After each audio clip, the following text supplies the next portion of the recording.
This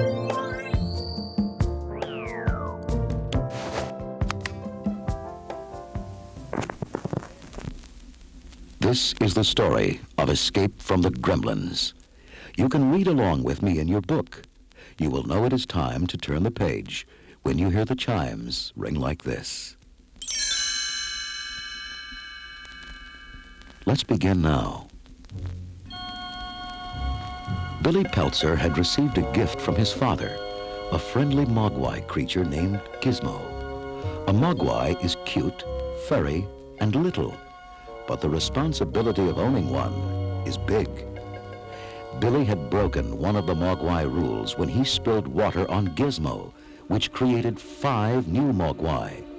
These new creatures, led by Stripe, were sneaky and mischievous. They tricked Billy into breaking another rule, feeding them after midnight. The 5 Mogwai had covered themselves in large, sticky cocoons, and when they broke out a day later, they had changed. The new creatures were no longer warm and cuddly. They were mean and destructive, as Billy found out when he came home from work. The Christmas tree was smashed, the kitchen a mess, and his room a disaster. Worst of all, they had beaten up Gizmo. Billy found his tiny pet trembling in the corner, and he gently placed him into his nylon backpack. Come on, Gizmo. We've got to go after those monsters. You ride shotgun. Billy grabbed a flashlight, and they headed out into the cold winter night. In moments, Billy found a set of tracks in the snow. These footprints go straight toward the local gymnasium. And look, Gizmo, the front window's broken. They must be inside. Billy cautiously entered the silent building. Boy, I can't see a thing in here, Giz. Let's find the light switch. His footsteps echoed ominously as he stalked across the empty gymnasium. I know they're in here somewhere, Gizmo. Something shot out at him. What's that? Oh, phew. It's only a basketball.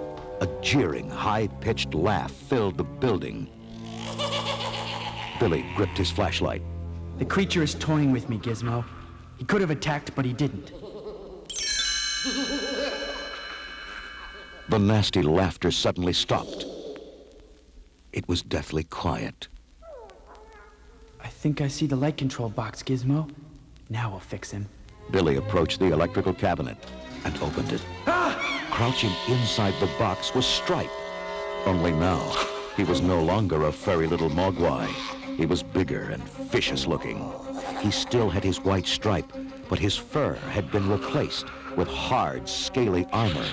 Instead of paws, he displayed sharp 3-fingered claws and a huge mouth filled with pointed, gleaming teeth wrapped around his face in a wicked grin. Stripe had become a gremlin. Stripe leaped straight at Billy, knocking him down and tumbling Gizmo out of the backpack. With one mighty swipe of his muscular arm, the gremlin shredded Billy's sweater.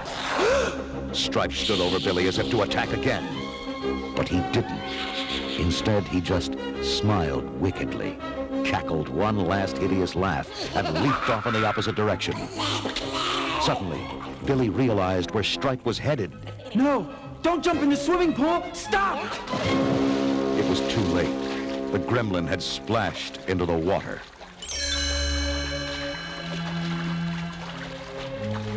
Billy sprang to his feet. This is awful, Gizmo. The water will react with Stripe's skin, and he'll multiply. Soon there'll be thousands of gremlins. Already the water was bubbling with the creation of new creatures. Soon the pool churned and boiled as countless gremlins multiplied faster and faster. Billy picked up Gizmo and raced to the door. We've got to get help, Giz. We won't be able to stop them alone. As Billy stumbled outside, he heard Stripe's familiar gremlin laugh. Only now, it was multiplied by the hundreds. Billy ran all the way to the police station. Quick, the town's in danger. The gym is full of these gremlins. Oh, yeah? Like this one here? A policeman grinned at harmless little Gizmo. He sure looks mighty ferocious to me. No, this is a Mogwai. He's friendly. Gremlins are nasty. Billy, go home. We've got no time for pranks. The officer waved Billy aside as he answered his phone. He listened briefly and then turned to his partner. Freak accident. Seems an animal yanked down all of Mrs. Nager's outdoor Christmas lights. Billy interrupted. That was no accident. It was the Gremlins.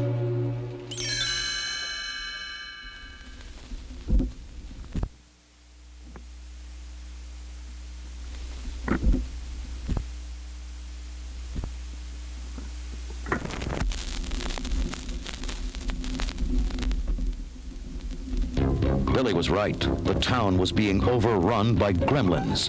The police switchboard lit up as more and more people called in. This is Mrs. Deagle. I demand you do something about these creatures outside my house. They're scaring my cats and making me upset. The phone rang again. Something's inside the mailbox on the corner. It's throwing out all the letters. Hurry, please! There's a thing swinging on my television antenna, and it's messing up my favorite show. You guys better get down here to Main Street. Somebody's playing with the traffic light, and it's green in all directions. There have been 2 accidents already. The gremlins were running wild all over Kingston Falls. They broke windows, knocked over garbage cans, and destroyed parked cars. They even chased passers-by, stealing articles of clothing and then strutting around proudly with their new coats, hats, and scarves.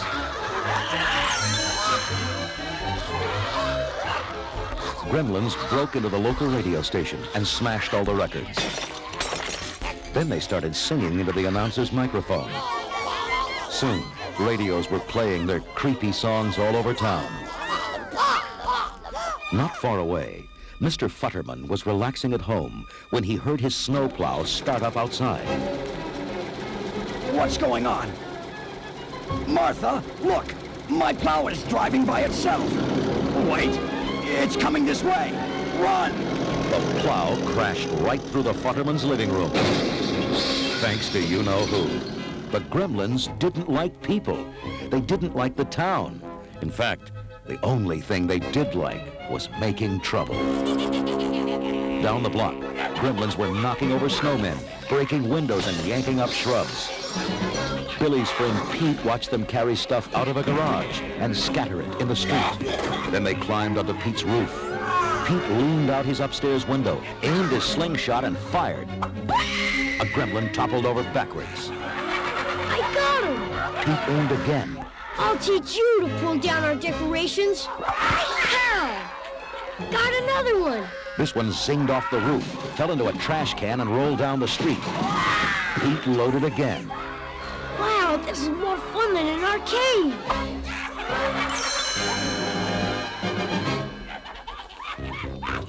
Downtown, at Dory's pub, dozens of gremlins had taken over the room, driving out all the customers. The only person left was Kate, Billy's girlfriend. The gremlins had trapped her inside so she could serve them. They screeched at her for food and drink and threw things at her when she didn't move fast enough. Kate ducked a handful of peanuts. Hold on, I'm working as fast as I can. Ow! What do you want? Stop it! I can't do everything at once. The pub was swarming with noisy, bad-tempered gremlins. Some pulled down pictures and knocked over glasses. Others played cards and pinball. 2 arm wrestled in a corner, while several more tried to play pool. They ripped up the felt, cracked pool cues over each other's heads, and threw the billiard balls into the jukebox. One gremlin even swung from an overhead fan. Another demanded that Kate light his cigar. She struck a match and saw the gremlin wince. The light must hurt their eyes. That gives me an idea. Kate searched behind the counter. Ah, here's Dory's camera. She pointed the lens at the closest gremlins. Smile, turkeys. The flash bar blazed, and the gremlins howled in pain. They backed away from Kate as she aimed again. Let me through. Move over, you.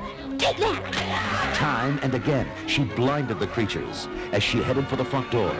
There was only one gremlin left in her way. Back off, Buster. She clicked the camera. Nothing happened. Oh, no. I've used up all the flashes. The angry gremlins quickly surrounded Kate.